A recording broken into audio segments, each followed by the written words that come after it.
Hello students, स्वागत है आप सभी का हमारे YouTube channel Rupam Arya education for you पर। बच्चों, आप इस पुस्तक को देख रहे हैं। ये इंग्लिश का फ्लेमिंगो है और इस पुस्तक के second poem an elementary school classroom in a slum, इसका अध्ययन हम इस वीडियो में करेंगे। ओके बच्चों, तो इस पोएम को बच्चों स्टीफन स्पेंडर के द्वारा लिखा गया है और यह पोएम जिसे आप इसकी टाइटल को देखें, an elementary school classroom in a slum, यानी एक स्लम एरिया है, गंदी बस्ती है और उसमें एक क्लासरूम है और वह क्लासरूम एलिमेंट्री एजुकेशन का है, यानी प्रारंभिक शिक्षा का है। उस प्रारंभिक शिक्षा में प्राइमरी लेवल की चीज़ें पढ़ाई जाती हैं और उसमें कम उम्र के बच्चे दाखिला लेते हैं। तो उसी का पिक्चर जो पोएट है उसने यहाँ पर प्रेजेंट किया है, शो किया है कि जो स्लम एरिया होती है, यानी जहाँ गंदगी होती है, जहाँ पर बहुत कंजेस्टेड लोग होते हैं, अर्थात बहुत ही कंजेस्टेड एरिया में होते हैं, यानी वहाँ डेंसिटी ज़्यादा होती है और उसमें मोस्टली कुपोषण के शिकार होते हैं। वह गरीब लोग होते हैं जो कि सोशल इनजस्टिस और सोशल इनइक्वालिटीज़ या you can say class inequalities, यानी सामाजिक अन्याय और वर्ग असमानता के शिकार होते हैं। उस एरिया के लोगों की यह विशेषता होती है। ओके, तो जो इस पोएम का थीम है बच्चों, इस पोएम का थीम है social injustice and class inequalities. ये पोएम जब आप पढ़ेंगे तो देखेंगे कि इसके पहले जो फ्लेमिंगो के प्रोज का सेक्शन है, जिसमें लोस्ट स्प्रिंग प्रोज का दूसरा लेसन है, उसमें दो लड़के, एक मुकेश और दूसरा साहिब आलम, इनके पिटिएबल कंडीशन का वर्णन किया गया है। वो भी स्लम, एक प्रकार से स्लम एरिया के ही थे, बहुत ही कंजेस्टेड, जो कि बहुत ही उनकी इकोनॉमिक कंडीशन बहुत ही ख़राब रही है। तो उससे इसकी अगर हम तुलना करते हैं तो वो कुछ मिलती है स्थिति। तो आइए इस पोएम को हम शुरू करते हैं।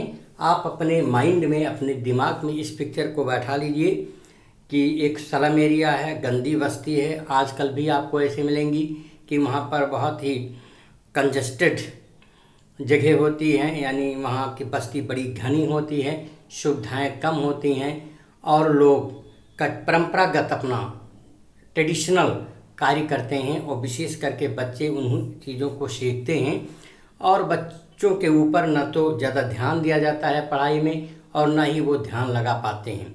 ओके, तो इन सभी पिक्चर को आप अपने माइंड में रख लीजिए। इसके बाद इस पोएम को पढ़ते हैं। एक क्लासरूम है स्लम एरिया में, उसका पिक्चर आपके सामने है और देखिए लेखक ने किस तरह से उसको प्रेजेंट किया है। तो ये फर्स्ट स्टेंजा है, उसका अध्ययन हम करते हैं कि far far from gusty waves these children's faces, यानी जो ये क्लासरूम में बच्चे बैठे हुए हैं, इन बच्चों की जो चेहरे हैं, इन बच्चों की चेहरे गस्टी बेब्स से बहुत ही दूर हैं। गस्टी बेब्स का मतलब इतनी कंजेस्टेड है वह एरिया, इतनी घनी बस्ती है और इतने घनी बस्ती में वह स्कूल है कि वहाँ पर गस्टी वेव्स ऑफ विंड्स, यानी फ्रेश हवा की झोंके वहाँ नहीं आ पाती हैं, यानी उन बच्चों को फ्रेश एयर तक भी नहीं मिल पाती है। ओके, यहाँ गस्टी विंड वेव्स का मतलब बच्चों फ्रेश एयर, ताज़ी हवा से दूर हैं ऐसे बच्चे। नेक्स्ट उन बच्चों की क्या विशेषता पोएट पाता है? Like rootless weeds the hair torn around their pallor. यहाँ पर लाइक रूटलेस बीड्स, रूटलेस का मतलब होता है जो जड़ विहीन हो, जिसका जड़ ना हो। बीड्स कहते हैं एक प्रकार का प्लांट है बच्चों।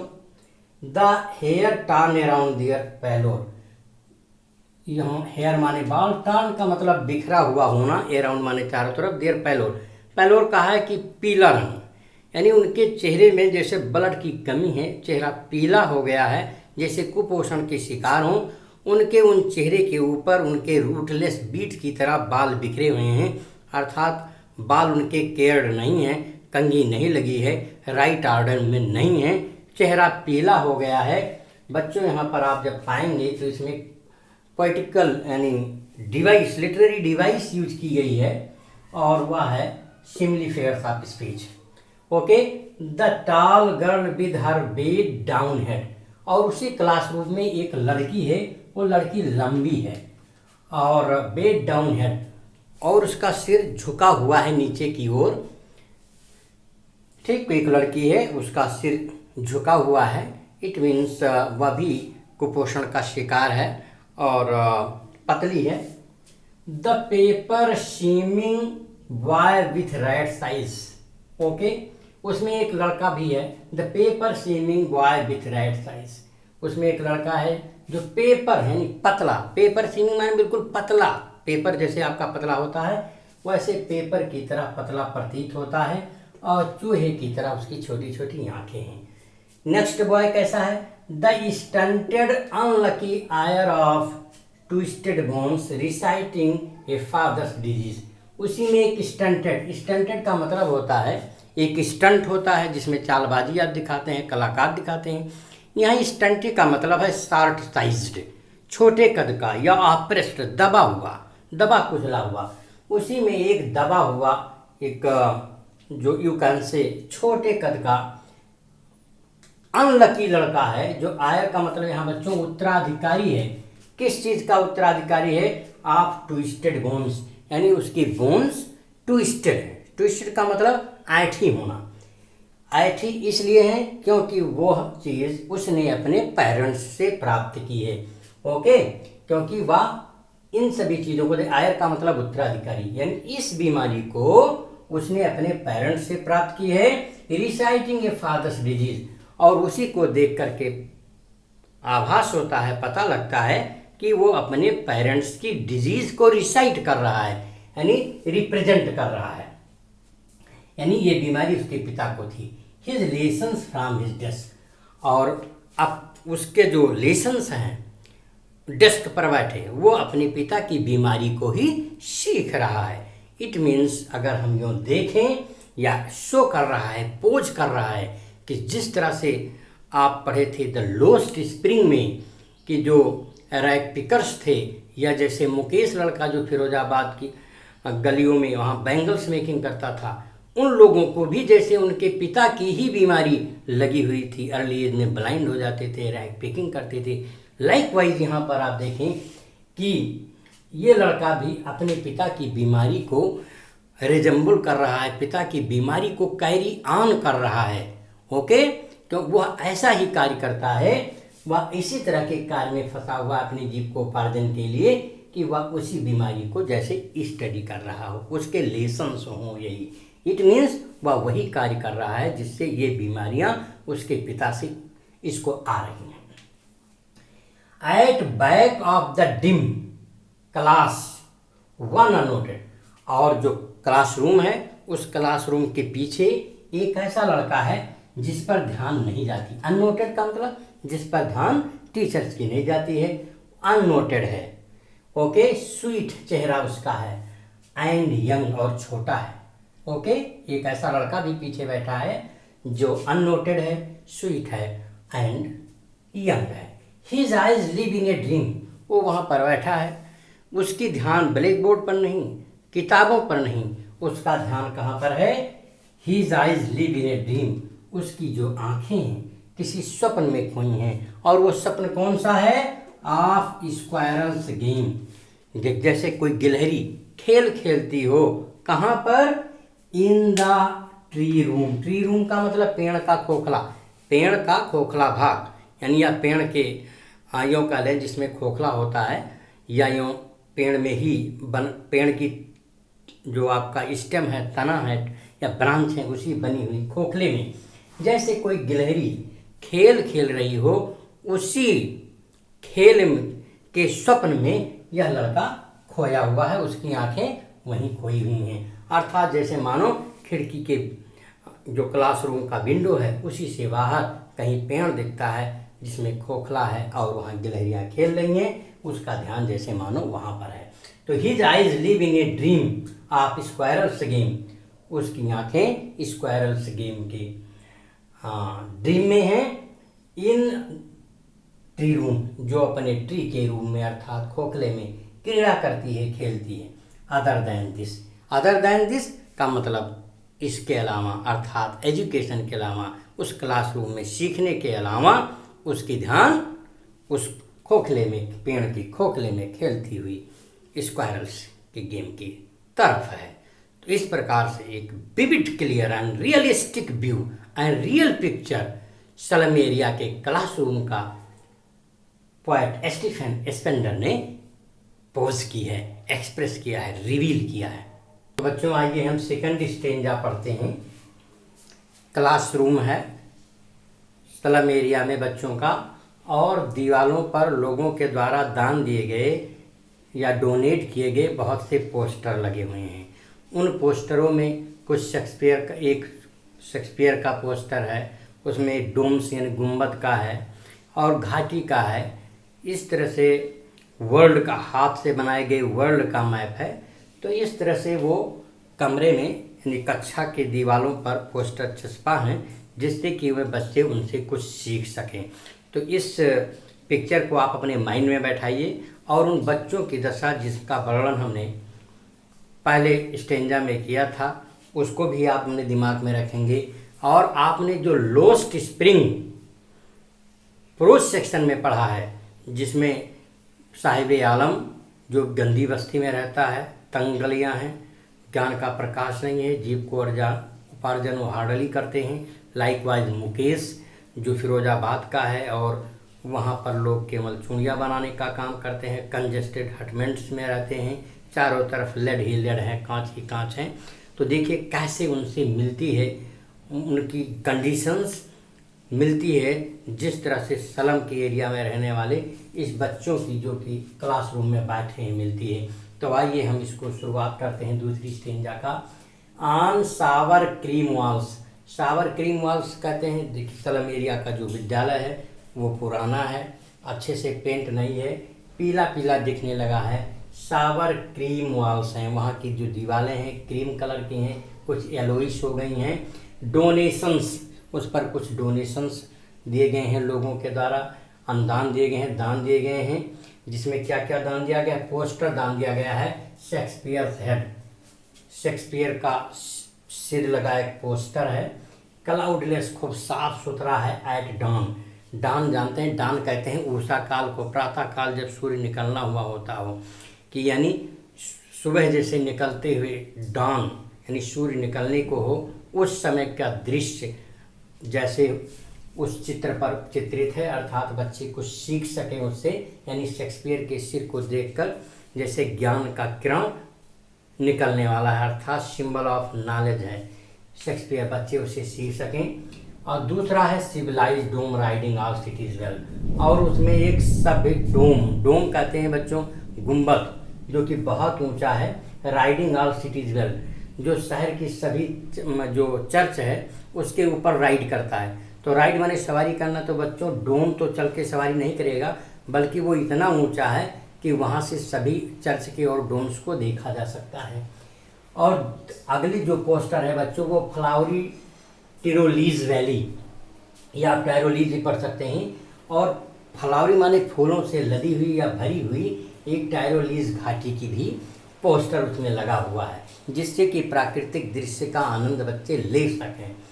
और open handed map awarding the world it's world, और उसमें एक पोस्टर और लगा है जो कि हाथ से निर्मित संसार है का मैप है, और जो कि संसार के हूबहू संसार के मैप की तरह मिलता है। And yet for these children these Windows, लेकिन जो उस कमरे में बैठे हुए हैं बच्चे, उन बच्चों के लिए उनकी खिड़कियां ही संसार है। नॉट दिस वर्ल्ड, जो मैप में वर्ल्ड है वह वर्ल्ड नहीं, आर वर्ल्ड, बल्कि जो कि खिड़की से बाहर का संसार है वह ही उनका संसार है। Where all their future painted with a fog, जहाँ पर उनका पूरा जो फ्यूचर है वह फॉग से पेंटेड। फॉग का मतलब डिम, नॉट ब्राइट, यानी उनका भाग्य बहुत ही डिम है, डिम चीज़ों से पेंटेड है, यानी उनके जीवन में आशा नहीं है। ओके, तो बच्चों अगर आप देखें, जो मुकेश लड़का है फिरोजाबाद का, वो छोटे छोटे कमरों में कंजेस्टेड एरिया में रहते हैं और उससे बाहर जब वो देखते हैं तो देखेंगे आप कि किस तरह से उनका भी लाइफ इसी तरह से है। वो खिड़की अपने घर से बाहर जब देखेंगे तो उनके लिए केवल चूड़ियाँ बनाना और तंग तंग गलियाँ ही उनका संसार है। तो आइए देखिए, ये narrow street sealed in with a lead sky, उनका जब वो खिड़की से बाहर देखते हैं तो उनको संसार क्या दिखता है, वही तंग गलियाँ, जो लेड मीन्स कांच, लेड से भरे हुए आकाश, यानी लेड स्काई का मतलब बहुत ज़्यादा मात्रा में लेड से भरी हुई वही गलियां ही उनका संसार है। Far far from rivers caves and stars of words, यानी वह बच्चे या उनका संसार बहुत दूर, कोसों और कोसों दूर है, किससे, रिवर से, यानी नदियों से। यानी वो अपने उस एरिया को, अपने उस दायरे को, कंजेस्टेड एरिया को और अपने कार्य को, अपने ट्रेडिशनल बिजनेस को छोड़ करके बाहर वो रिवर्स तक नहीं जा सकते, उसका दृश्य का आनंद नहीं ले सकते। अर्थात वह रिवर से, केव्स माने हाई माउंटेन्स, पीक्स, ऊंची ऊंची पर्वतों की चोटियों के दृश्य से वह काफ़ी दूर हैं। And stars of words, stars of words का मतलब बच्चों, जो स्टार्स मतलब ज्ञान, ज्ञान के प्रकाश, स्टार्स का ऑफ वर्ड्स का मतलब ज्ञान के प्रकाश, अर्थात यू कैन से एजुकेशन से बहुत ही दूर हैं। स्टार्स ऑफ वर्ड से भी वह बच्चे बहुत दूर हैं। आइए थर्ड स्टेंजा पढ़ते हैं। थर्ड स्टेंजा में हम पढ़ेंगे कि किस तरह से क्लासरूम में लगे हुए विभिन्न तरह के पोस्टर्स उन बच्चों के लिए किसी प्रकार से प्रेरणा का स्रोत नहीं बन पाते, और ऐसा इसलिए है क्योंकि वह पावर्टी स्ट्रिकन हैं और वह बहुत ही कमज़ोर हैं, पिटिएबल हैं, और अपने जो ब्रेड को अर्न करने के तरीके यानी कार्य धंधे से अलग वह कुछ सोच नहीं पाते हैं। उनके लिए उनके हटमेंट्स, उनके स्लम एरियाज ही उनके वर्ल्ड हैं, उनके संसार हैं, और उनके कार्य ही अच्छे हैं, और वह उन्हीं से कुछ प्रेरणा प्राप्त करने को इच्छुक होते हैं। ओके, वह जातीय बंधन जहाँ पर क्लास इनइक्वालिटीज है और सोशल इनजस्टिस है, इन सभी चीज़ों के शिकार हुए बच्चे कुछ इन पोस्टरों से सीख नहीं पाते हैं। तो आइए हम इस स्टेंजा को पढ़ते हैं। श्योरली शेक्सपियर इज विकेड, यानी विकेड माने दुष्ट होता है। निश्चित रूप से शेक्सपियर विकेड है, दुष्ट है। अब शेक्सपियर देखिए आप, ये सॉनेटियर भी है, पोएट भी रहा है और विश्व का सबसे बड़ा ड्रामाटिस्ट रहा है, उससे कुछ सीखा जा सकता है। लेकिन उस एरिया के जो स्टूडेंट्स हैं, जो वहाँ अपने स्कूल में हैं, वह इसको एक विकेड मानते हैं, दुष्ट मानते हैं, क्योंकि वह इससे कुछ सीख नहीं सकते। उनकी इतनी क्षमता नहीं है कि वो उनका ध्यान इधर आवे, कुछ सीख सकें, इसलिए उनके लिए बेकार है। The map a bad example with ships and sun, और जो मैप है, हैंडमेड मैप का पोस्टर लगा हुआ है, वह भी इनके लिए एक बुरा एग्जाम्पल है, जिसमें शिप्स, ये शिप्स आपका सिंबल है। जब आप बाहर निकलेंगे उस हटमेंट से, उस स्लम एरिया से बाहर निकलेंगे, समुद्र के पास जाएंगे तो आपको शिप मिलेगा, आप प्राकृतिक दृश्य का या नेचुरल ब्यूटी का आनंद ले सकेंगे। तो ये सभी चीज़ें, एंड सन, और बाहर जब निकलेंगे जो हमेशा डार्कनेस में रहते हैं और कंजेस्टेड एरिया में रहते हैं जहाँ पर प्रकाश हार्डली पहुँचता है, ये सभी चीज़ें से युक्त जो मैप है। And love tempting them to steal, और जब उनसे कोई लव करता है, प्रेम करता है, प्रेम शो करता है, तो ये सभी चीज़ें उनको बैड डायरेक्शन में ले जाती हैं, अर्थात ये उनको चोरी करने के लिए प्रेरित करती हैं। Okay, for lives that slyly turn in their cramped holes from fog to endless night.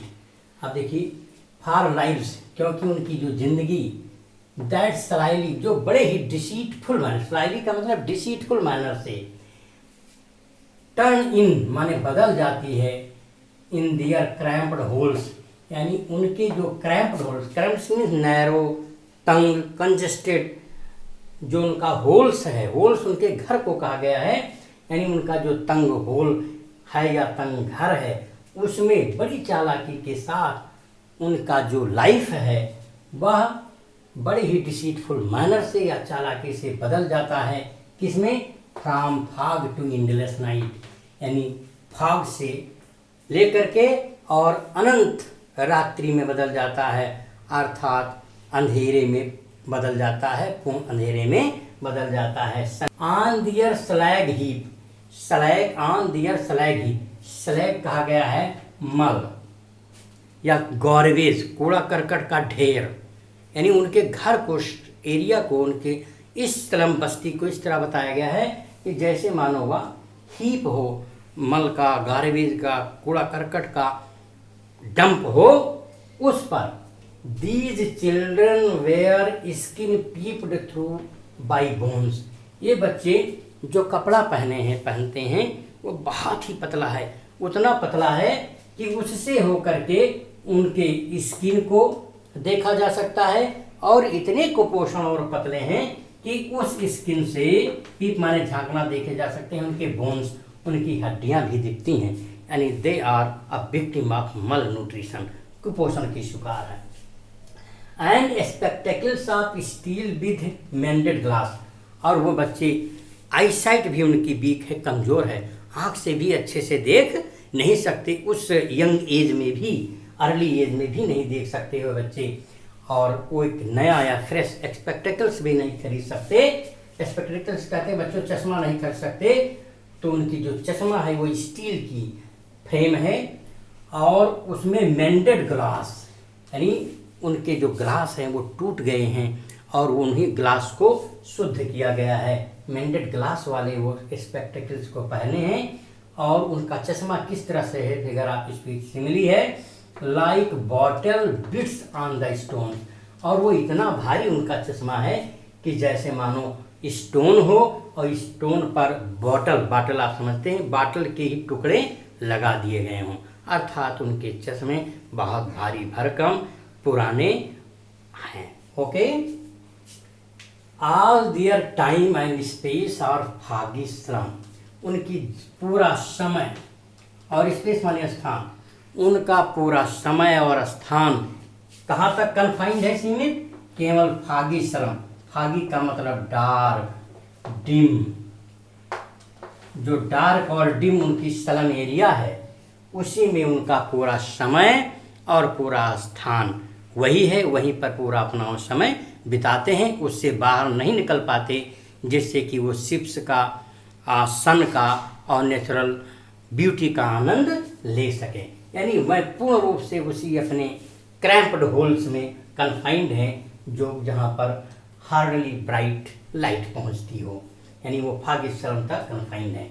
Show blot their maps with slums as big as doom, okay, और इस कदर, शो माने इस प्रकार, ब्लॉट माने सूखना या अपने में एब्जॉर्ब कर लेना, their maps with slums as big as doom, और स्लम्स का जो मैप है, उस स्लम्स का मैप, स्लम्स का कार्य, स्लम्स की का वातावरण इस कदर उनमें ब्लॉट हो चुका है कि वह स्लम्स अब इतना बड़ा हो गया है, वह मैप इतना बड़ा हो गया है जितना कि डूम का मतलब विनाश भी होता है, कयामत भी होता है, कि वो अब कयामत की ओर बढ़ रहा है, अर्थात उनकी स्थिति अब सुधरने वाली नहीं है। Show blot their maps with slums, slum के साथ उनकी मैप्स इस कदर उनमें एब्जॉर्ब है, या इतनी ज़्यादा एब्जॉर्ब है कि वह इतनी बड़ी हो गई है जैसे कि मानो कयामत हो, मानो विनाश हो। ओके, हाँ बच्चों, तो आइए हम फोर्थ स्टेंजा को पढ़ते हैं। इस स्टेंजा में जो पोएट स्टीफन स्पेंडर हैं, वह रीडर से, विजिटर से, इंस्पेक्टर से, गवर्नर से, यानी सरकार एंड और शासन अथॉरिटीज से अर्ज करते हैं कि इन बच्चों की स्थिति को सुधारने का प्रयास करें, जिससे कि जो क्लासरूम के वॉल पर लगा हुआ मैप है वो उनका रियल मैप बन सके, और वह खिड़कियाँ जिन्होंने उनके जीवन को बंद कर रखा है, उनके जीवन को उस फिल्दी और डर्टी सराउंडिंग्स में रहने के लिए बाध्य कर रखा है, उससे बाहर निकल सकें। तो आइए इसको हम स्टेंजा को पढ़ते हैं। Unless governor inspector visitor this map becomes their window. Unless को आप थोड़ा बाद में कर लीजिए, जिसका मतलब होता है जब तक कि नहीं गवर्नर से, इंस्पेक्टर से, विजिटर से, हम जैसे लोगों से, अथॉरिटी से पोएट अर्ज करता है, आग्रह करता है, कहता है unless this map becomes their window, यानी जब तक कि ये मैप जो लगा हुआ है दीवार में ये उनका नहीं हो जाता, अर्थात इससे वे सीखने लायक नहीं हो जाते। एंड दीज विंडोज, और जो क्लासरूम की विंडो हैं या उनके स्लम एरिया की विंडो का जो सिंबल है, and these windows that shut upon their lives like catacombs, और वह खिड़कियां जिन्होंने उनके जीवन को कैटॉम्स की तरह, सुरंग के ऊपर रखे ढक्कन की तरह ओके बंद कर रखा है। कैटॉम्स कहते हैं बच्चों कब्र की सुरंग, ओके। तो कब्र की सुरंग की तरह जिन खिड़कियों ने उनके जीवन को बंद कर रखा है, ऐसी खिड़कियों को ब्रेक तोड़ो, और तोड़ो, ओपन, आप इनको तोड़ दो इससे पहले कि दे ब्रेक द टाउन। वह लोग, ये बच्चे, इस बस्ती के रहने वाले लोग टाउन को ना तोड़ दें, अर्थात रिवोल्ट ना कर दें, विद्रोह ना कर दें अपने अधिकारों के लिए, ठीक। इस सोशल इनइक्वालिटीज़ के खिलाफ विद्रोह न कर दें, सोशल इनजस्टिस के खिलाफ न विद्रोह कर दें। इसके पहले आप उनकी जो मूलभूत प्रॉब्लम्स हैं उनको हल करें और मूलभूत सुविधाएं हैं उनको प्रदान करें। ये तो पोएट अर्ज करता है। And show the children to green fields, और पोएट अर्ज करता है इन बच्चों को ग्रीन फील्ड्स दिखाइए। ये स्लम एरिया की जो confined and congested and cramped holes हैं उसी में केवल रहते हैं, अंधेरे में रहने के, जैसे ये हैबिचुएटेड हो गए हैं, इनको बाहर निकालने कहता है। इनको कहता है ग्रीन फील्ड्स दिखाइए, and make their world run azure on gold sands, और उनके संसार आप इस तरह से बनावें, उनका संसार इस तरह से हो कि जिससे जो माने नीले आकाश के नीचे वह सुनहरे रेत पर दौड़ सकें, अर्थात मैं प्रकृति की सुंदरता का आनंद ले सकें, स्लम एरिया से बाहर निकल कर देख सकें कि संसार और बड़ा है, नॉलेज प्राप्त कर सकें, ज्ञान प्राप्त कर सकें। And let their tongues run naked into books, और लेट दियर टॉन्ग्स माने यहाँ उनकी भाषा, जबान, उनकी भाषा में ही पुस्तकों को लिखा जाना चाहिए। The white and green leaves माने पेज, यहाँ पर जो वाइट और ग्रीन पेजेस पर उन्हीं की भाषा में लिख करके उनके सामने खोलना चाहिए, जिससे कि वह उसको आसानी से समझ सकें, ज्ञान प्राप्त कर सकें, and will be able to do their best to come out from the filthy and dirty situation and atmosphere of the slum area. History and the last line बहुत ही अच्छा है। History theirs whose language is the sun. यहाँ poet कहता है इतिहास उन्हीं लोगों की होती है जिनके अंदर sun is the symbol of knowledge, ज्ञान का प्रतीक है, ओके। तो जिनकी भाषा, और यहाँ सन लाइफ का भी सिंबल है, तो इतिहास उन्हीं की होती है जिनकी भाषा जीवित रहती है। यहाँ पर लैंग्वेज को भी एलाइव रखने की, अपनी मदर टंग को एलाइव रखने की पोएट अर्ज करता है, ओके। तो thank you for watching. I hope आपको समझ में आ गया हो।